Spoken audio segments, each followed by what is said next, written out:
Welcome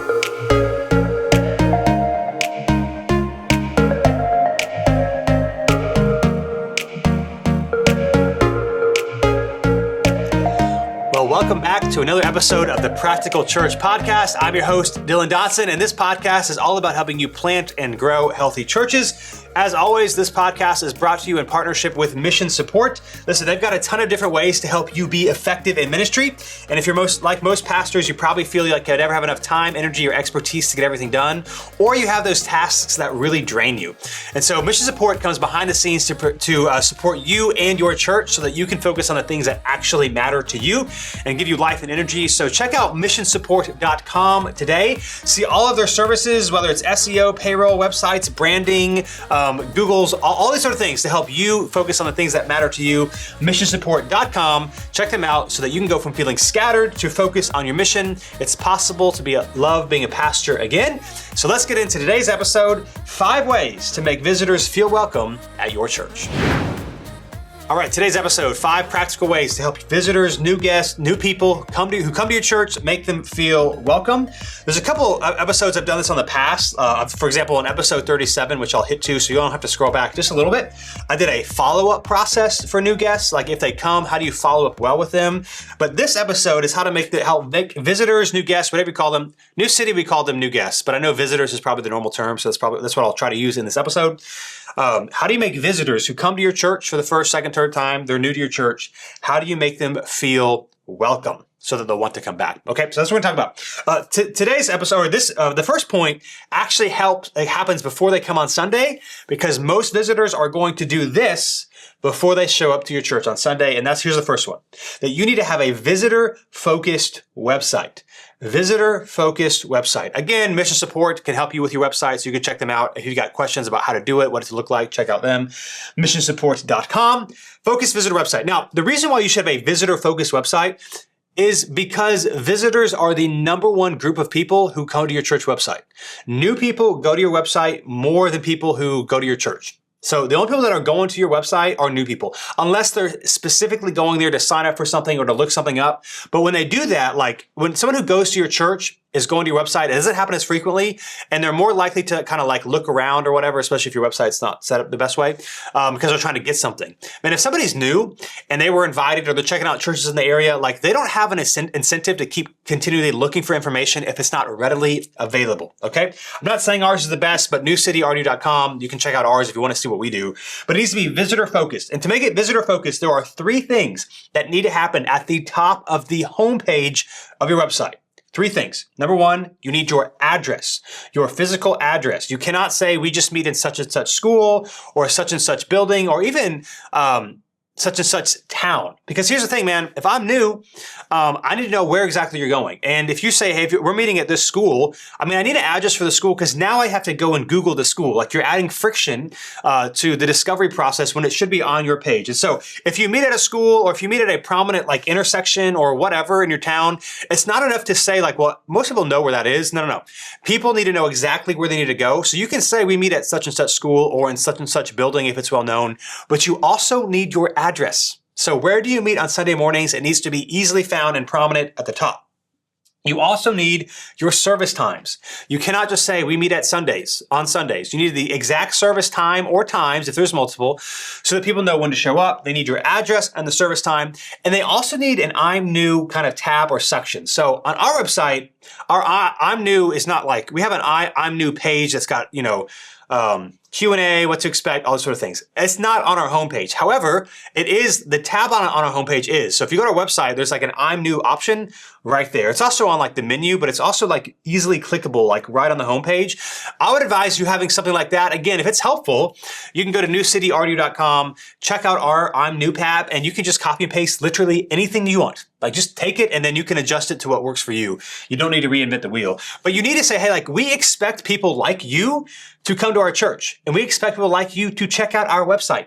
And so it needs to be visitor focused, at least on the homepage at the top, because if you create friction, people are not going to continue to look around and try to find things. You want to make it as easy as possible. So you cannot just say what town or county or whatever you live in. It needs the actual address. It's just like so many churches don't do this, man. It's so low-hanging fruit. Actual address You need your actual service time. It needs to be easy to find, easy to see, and you need an I'm new. Like, we expect people like you to join us. It makes it more welcoming and inviting. Because here's the thing, I say this a lot on this show. It does not matter how big or small your church is. If somebody is new for the first time, man, most people will think that they're the only new person. Or let me rephrase that. If they're a Christian and they're new to your area, like they get, like people look for churches. If somebody invited them or there's a crisis in their life and they go to your church and they don't know anybody there, they're likely feeling they're the only new person. It doesn't matter if there's 2,000 people there or 50 people there. They probably think they're the only new person there. And so stuff like this helps show them, hey, we expect you to come. And listen, almost everybody is going to check your website before they go to your church. So you want to make it easy as possible. You want them to know, hey, we expect you, and you want them to get their answers, their questions answered quickly without having to jump around and check around and click around, try to find out all these things that should be right on your homepage. So again, have a visitor-focused website, particularly on your homepage. All the stuff that a new person needs to be accessible on your homepage, and you absolutely need your address, your service time, and an option to learn more, like an I'm new or a plan your visit tab. You can call it either of those things, I'm new, plan your visit. It needs to be on the top of your page, clickable, so that people can get more information if they want it and need it. Have a visitor-focused website. That's number one. A way to make visitors feel welcome at your church. Here's number two. You want to create a welcoming first impression. Now, that might seem obvious, so let's practically talk about what it looks like. I would have door greeters. So I would have door greeters at the front of your building or your front door and your auditorium. I would have them in both places. Even if your space isn't that big, but especially if your space is big, or in terms of like front doors to auditorium, you should have them in both places because they're both easy ways for people to say hello, perhaps have a conversation. I think this is particularly important too. Like if you meet in a school or a portable location where your front doors are a little bit of ways from your auditorium, because I've seen this a number of times where like portable churches and you'll walk in the front door of a school, but the auditorium is still a little bit of ways and there's nobody at the front door. And so it's just kind of like, I know I'm in the right spot because I see other people walking towards there, but it's like, you have me anxious and nervous and like nobody's welcomed me yet. And so just make sure you have at least one person. I would recommend maybe at least two people at your front door, and then at least one, if not two people at your auditorium door, or at least one person per auditorium door if you have multiple, whatever that looks like for you.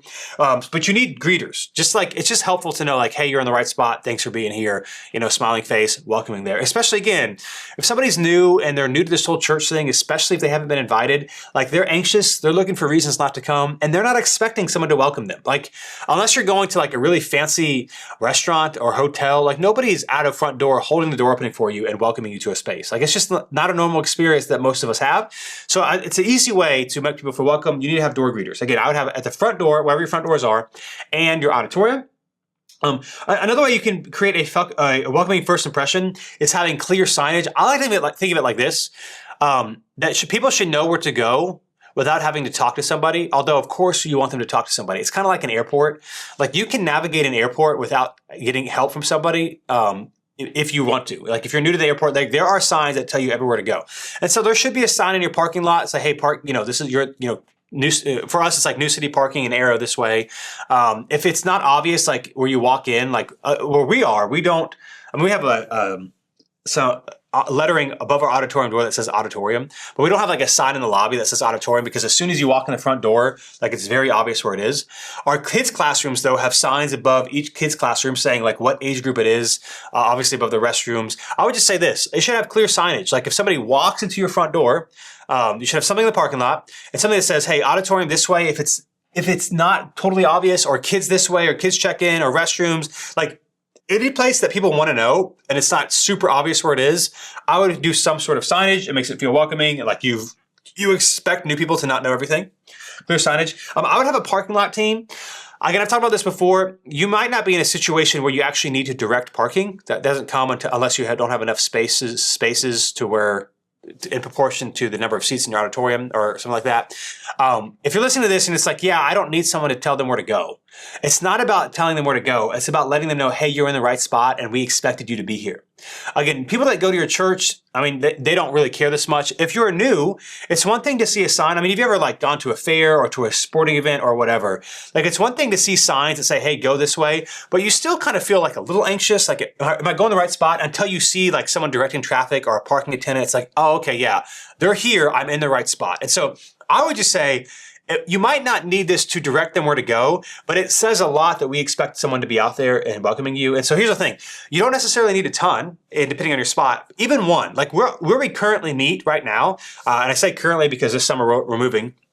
I'll share more in the coming episodes once we kind of nail that down, the journey. We're moving. So it's like the parking, like we have arrows and stuff. It's like you don't need to be parked necessarily at New City Church, but we have someone out there just to know like, hey, like I turned in here. I'm in the right spot. There's someone with a parking vest. They obviously expected me to be here. There's something going on here. I came to the right place. So that's why I would say having someone in your parking lot is important. And then your kids' check-in area, like that needs to be clear. First of all, like, am I going to the right spot? And then you need to make sure you have somebody there at all times. Now, that might seem obvious. Here's what I do know. If you're not expecting new guests, or maybe you don't often have a lot of new families, you might not necessarily always have someone at kids check-in because all of your people maybe know how to check in your kids. But it's one of those spots that like I would take a greeting position from somewhere else and put it at kids check-in to make sure that it is welcoming for new families. Again, new families especially if they're new to this whole church thing, they're kind of anxious. Like, what are you going to do with my kids? Do you care? Are you prepared? And if I walk into a place and it's not clear where I'm supposed to take my kids, and then I go to kids check-in and there's no one there to help me know how to do it, it's like, man, do they even care? Or are they even organized? Do they know what's going on? So part of that is having a good kids check-in and having somebody there as well. So you want to create a welcoming first impression, door greeters, clear signage, parking lot team, kids check-in. Here's the thing. You don't have to have anyone in the parking lot. You don't have to have any door greeters. We don't have to have clear signage. But all these things like attribute to like, hey, we expect people like you to be here and we're happy you're here as well. And so you want to create a welcoming first impression. I would just say, hey, to the best of your ability, if you showed up to your church on Sunday, what areas do you think you're lacking in this that, if you were to invite your friend, or let's say you've got a friend that you've been praying for 10, 15 years, and they just showed up this Sunday. They texted you Saturday night or Sunday morning. It's too late to like do anything extra, to plan anything extra. They said, I'm coming.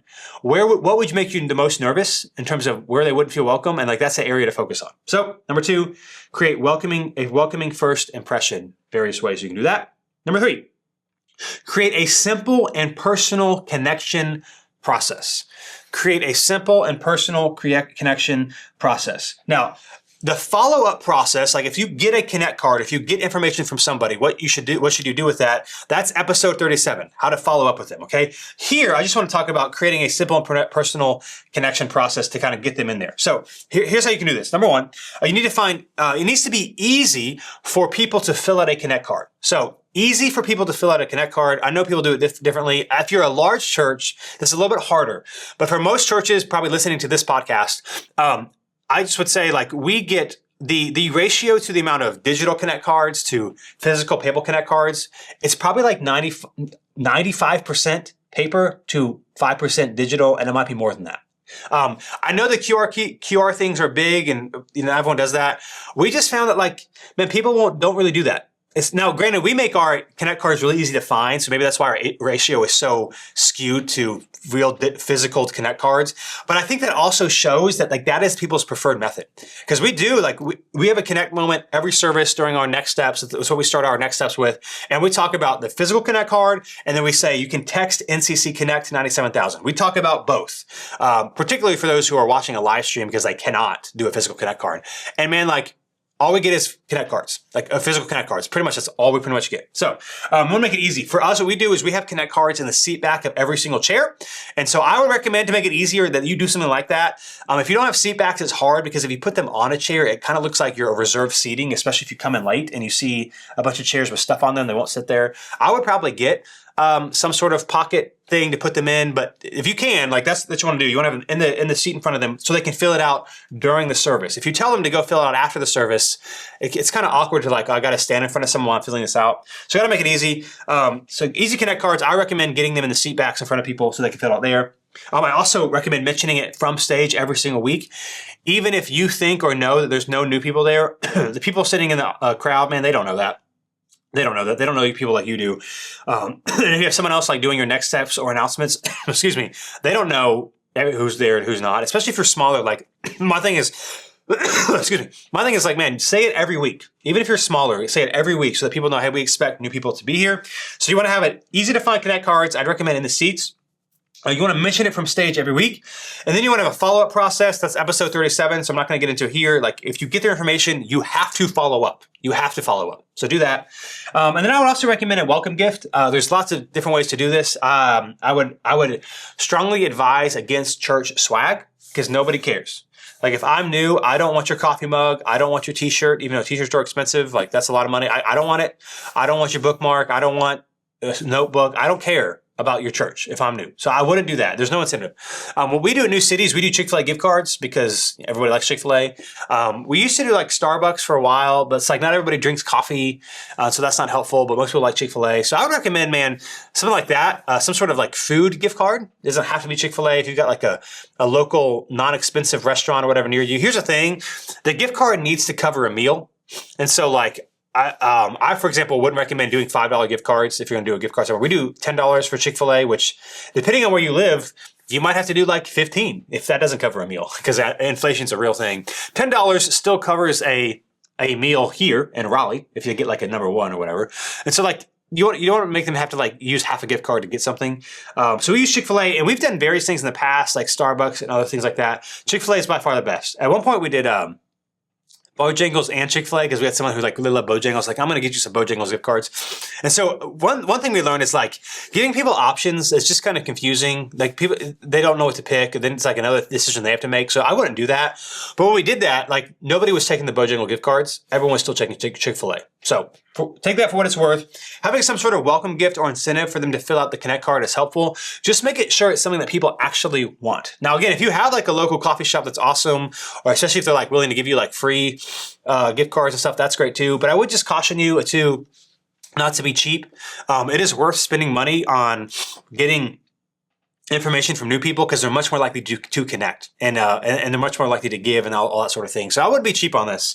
But to create a simple and personal connection process at New City, here's what we do. We got Connect cards at every seat back. We mention it from stage every service. We tell them exactly where to go when the service is over to drop it off, and then they get a Chick-fil-A gift card. So we want to make it super simple, make it for people to connect. So that was number 3, create a simple and personal connection process. Number 4, give them a next step. So here's important, like, you want to give people a next step. And what can happen is that you could give them too many options. And when you give people options, bro, like, they ain't going to pick. They don't know, especially if they're new. Like, just tell me what to do. I don't want to decide. I don't know what to do. I don't know what's going on. What should I do? And so the temptation could be like, hey, if you're new here, you can serve. You could also join a community group. You could do this thing. We've got this event coming up. Like, there's just too many things. What I would recommend is like encourage them to do one thing. Like, if you're new, here is your next step. At New City, we do something called the Weekender, which I've hinted at a few times. We started it in August of this year, and we do it about every 7-ish weeks. And the benefit of doing it every 7-ish weeks is that we can mention it every single Sunday. Now, most people don't sign up for it until 2-3 weeks before, the next event. But we can mention it every week. Like, if you're new, here's what we say. If you're new or have never been, the Weekender is your next step. We mention it at the end of service every single week. It's kind of a brief thing. If you're new or have never been, the Weekender is your next step. Now, 2 weeks leading up to the Weekender, we also mention it during our actual next step time, so we give it some more time. But at the end of service, we mention it every single week. So we don't ask them to join a group, although they can. We don't ask them to serve, although if they want to serve, we really ask them to like do the Weekender, this next Weekender too, because we want them to know who we are and all this sort of things. And the Weekender is a good event that we do. But I would say give them the next step. Now, I'm not sure what yours is. Part of the reason, again, I've shared this before, we used to do a quarterly, we called it our Discover Lunch. We did it once a quarter. The problem the problem was that it was too infrequent. It was once a quarter. And so if you do something once a quarter, then like you can't really talk about it for 3 months because nobody cares. And then if people can't actually be there that Sunday, they got potentially have to wait like 6, maybe 9 months before they do it. Now, here's the challenge, man. Like, if you're a smaller church, the challenge is like when you trying to emulate what larger churches do, it can be challenging because they have a lot more new people. So it's easier to pull off an event. Like, it's easy to pull off a Weekender every 6 weeks, let's say. When you're like, I got new people, you're always going to have people. Like, for us at New City, we're settling into about 7 weeks because like we're not like some church that's got a lot of people every single week. And so, every 2 months we got like hundreds of new people. And so you got to find a rhythm. All that to say, like, something, maybe I wouldn't do like a big event. Like, if I had, if I was in a church of like 50 people, let's just say, I had to put a lot more thoughts into this. But let's say you're a planter, you got like 50, 70 people showing up. I might do like a monthly, pizza with the pastor or something, like a monthly lunch after church, like not make it a big deal, but like something that we can mention frequently, like, hey, if you're new around here, here's what your next step are, here's who we are as a church. But I would try to think of something that you could do frequently so that you can always say, hey, fill out a Connect card if you're new with us, all this sort of thing. And if you're new with us, this is your next step, so that people know exactly what to do. And if you have them take one step at a time, they're more likely to get connected than giving them like, here's 4 different options. So I would just say, give them a single next step and have it be the same thing, especially if you can communicate it from stage. That will make them feel welcome and get them visitors more connected to your church much more quickly. So that's number 4, give them a next step. And number 5 is to invite them back. Now, that might sound intuitive, but I would like from stage every week, invite them back. And of course, you can't do this in like a cheesy guilt, please come, or like a begging, like, please come back. What we do at New City, and again, steal whatever you want. We say so at New City, when we do our connect, our next step moment, the first thing we start is with a Connect card. Again, if you're new with here, we've got these Connect cards in the seat back in front of you or the seat beneath you, depending on where you're sitting. We'd ask you to fill it out, and after service, you can meet me at the Connect table. I'd love to get to know you, meet you, and give you a Chick-fil-A gift card. Or if you would prefer to fill it out digitally, you can text NCC Connect to 97,000 and fill out the Connect card digitally, and I'd still love to meet you after service. And of course, while we're saying this on the screens, we've got a graphic that has this information as well. So we say that, and then we also say, and we also know that if you're new, it's really difficult to find a new church, and so we recommend that you try 3 at New City. We encourage you to come back 3 times, because we think after you come back 3 times, you hear some messages, meet some more people, you'll have a really good idea of whether or not this is the church for you. Now that just sounds disarming. It sounds inviting. It does not sound desperate. And you're encouraging me to come back every week. We mentioned the Connect card and we mentioned try 3. And I would just say, like, none of our people complain. Like, nobody at New City is like, gosh, I mention this every week, because they know if their friend shows up, they're going to want us to say that. Man, if their friend shows up, they're going to want us to be very clear what we want their friend to do. So we do try 3 at New City because it rhymes. Other churches have done like 4 or 5. My opinion, if you ask people to do 5 or more, in this day and age, it's going to be, that's a big ask for someone who's new to be like, hey, come 5 times, preferably 5 times in a row. I think 4 is fine, but it's pushing it a little bit. I think 3, man, like, they might not commit to 3, although it's fascinating to me that we have had multiple people have said, I don't want to say like everybody does this. I've had multiple people say, hey, I'm trying 3, which is kind of cool. So some people listen to it. But here's the deal. Most people take away Christians who are moving to a new area and they're trying to find a church, so they're being intentional about it. Most people, it's not like, hey, I'm going to go to this church this week and then this church next week and then that church. They're like, hey, I'm coming to this church and then I'm done. Like, the thing is, like, whether they come back or they don't go anywhere. That's what's for a lot of people, especially if they're invited by a friend or there's something hard going on in their life. It's not like, I'm going to try this and try that. It's like, for whatever reason, God brought them to your church that Sunday. And so you need to encourage them to already be thinking, hey, I'm going to try this a couple of times before I make a final judgment. So I would invite them back. We do try 3 at New City because it goes together. But I would say something like, here's a Connect card. And we invite you to come back because, again, we know it's hard to find a church. And for New City, this is our language. We think after 3 times, you'll have a good idea of whether or not this is the church for you. Now, can I also just say, like, that does sound a little, I don't know, seeker-ish, seeker-sensitive, for lack of a better word. I know there's like a lot of baggage with that word in church circles, but whatever. It's like all about personal preference. Is this the church for you? Like, I get it's like, yeah, when we follow Jesus, it's not just all about what we want, but we just want like new people to feel disarmed and be like, hey, man, we mean this to a New City. Like, our big thing is not necessarily New City. We just think I'm convictionally like for believers following Jesus in community. Believers need to be following Jesus in community. And it doesn't have to be New City. We love it to be New City, but we love you for you to be connected somewhere. And so we invite them back. So I would try to think of some sort of 3, 4, whatever ways to say, come back this many times, preferably this many times in a row. So they're already thinking, hey, I'm going to give this a shot more than once to see what happens and what God might do. So again, those were 5 ways to make visitors feel more welcome at your church. I'll say them again real quickly. Have a visitor-focused website, number 1. Number 2, create a welcoming first impression. Number 3, create a simple and personal connection process. Make it very easy for people to get more information. Number 4, give them a next step. For example, we do the Weekender, but tell them, hey, if you're new, this is what you should do next. And it's okay if like serving or whatever it is, just like pick one thing and just go for it. And then number 5, invite them back, preferably from stage every single week. And that is 5 ways to make visitors feel more welcome at your church.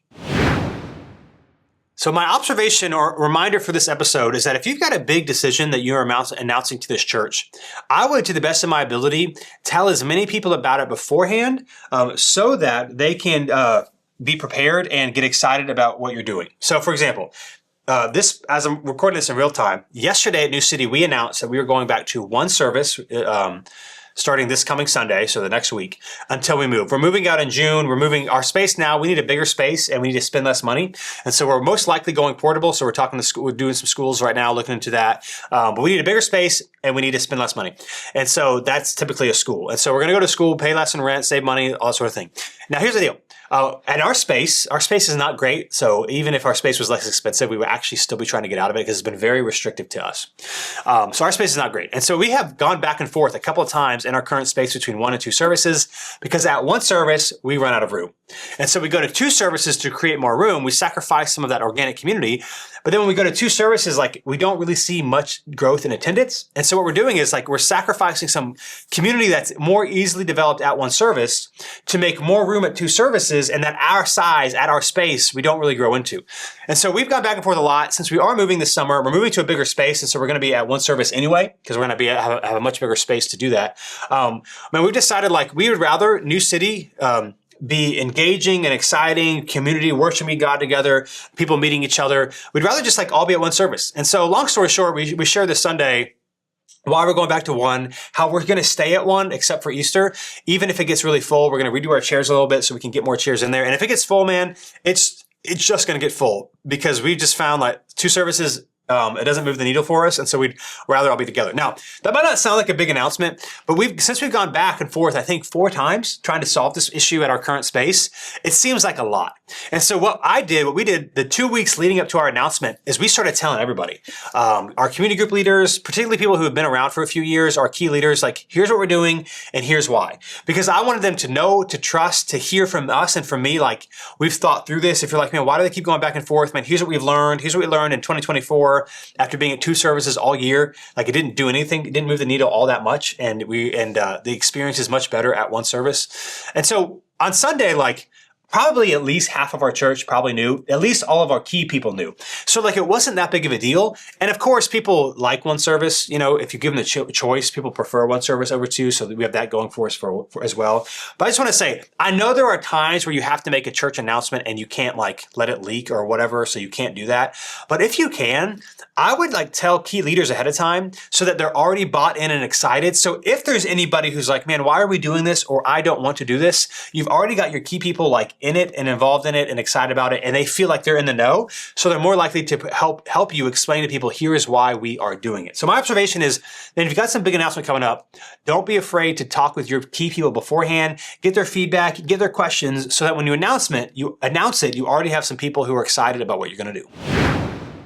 So here is this episode's personal growth tip. And it's this, that action is more important than intelligence. Remember this, action is more important than intelligence. You see, you may have a great idea, but if you talk yourself out of pursuing it, you might, then it's not helpful. I got this great idea, but you don't do it, man, it doesn't matter. You might not be the most gifted, but your skill will increase the more reps or attempts or times that you try it. You see, success happens to those who show up, not those who think about it. Success happens to those who show up, not those who think about it. Listen, you can't win if you don't play. I think an example of this, man, is people talk about inventions all the time. And how many times have you heard someone say, well, I've thought of that, or I could have done that. The thing is, they didn't do it.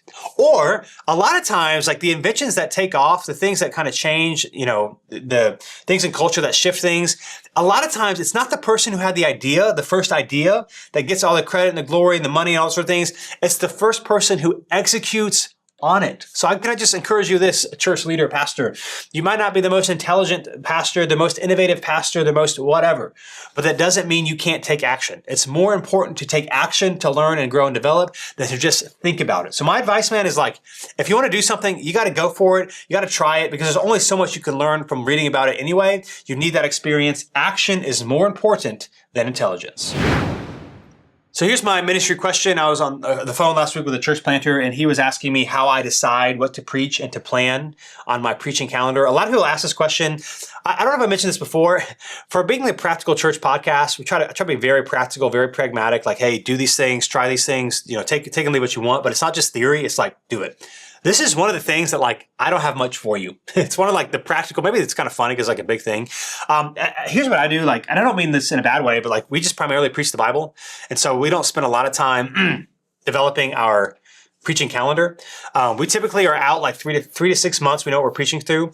And then as things get closer, we'll kind of figure it out. We primarily preach through books, so that typically we have long stretches, and then we try to intersperse maybe 2, maybe 3 short topical series throughout the year. And so when we get about 3 or 4 months out from our next topical series, I'll try to plan it. So for example, right now, we did a topical series in in January called Doctrine and Deed. Now we're back into Acts from February all the way to April.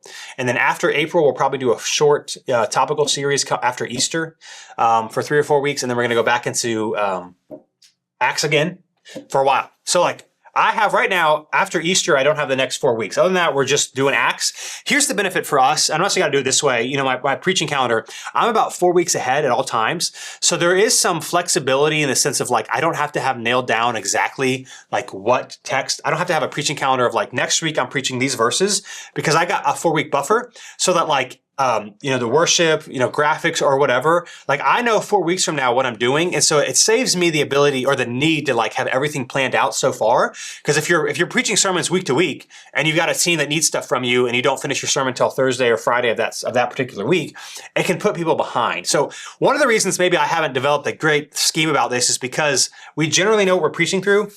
And my sermons are about 4 weeks out.